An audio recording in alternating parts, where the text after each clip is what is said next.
Stop dating projects. I need you to hear that before you convince yourself that this one is different because he has potential.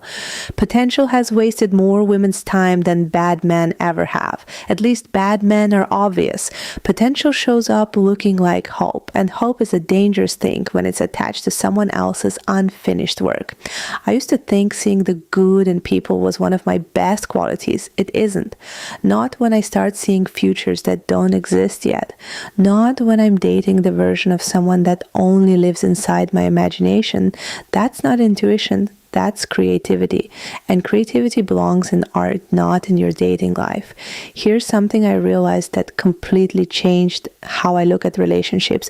If someone has to become a different person for you to be happy with them, you don't actually like who they are. You like your renovation plans. You're emotionally shopping for a fixer-upper. And I know that sounds harsh, but stay with me. We don't do this because we're desperate. We do it because it feels good to be needed. It makes us feel valuable.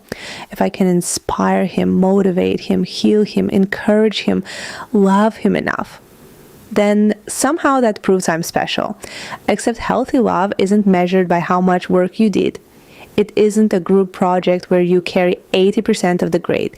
And here's the part nobody talks about. Dating a project is secretly a way of avoiding vulnerability.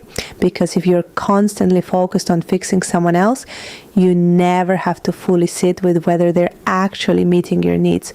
You're too busy coaching them. You're analyzing their childhood. You're explaining communication styles. You're becoming a full-time emotional consultant instead of asking one very simple question. Do I even enjoy this relationship as it exists today? That question will save you years. Because reality matters more than potential. Always. I think women are taught to confuse compassion with commitment. You can understand why someone struggles without volunteering to become their rehabilitation center. You can have empathy without offering unlimited access to your heart. Those are completely different things. Someone can be a genuinely good person and still not be ready for a relationship with you. Both things can be true. I think one of the highest forms of self-respect is believing people the first time they show you who they are, not who they promise they'll become, not who they swear they're trying to be, who they consistently are. Patterns are louder than promises every single time.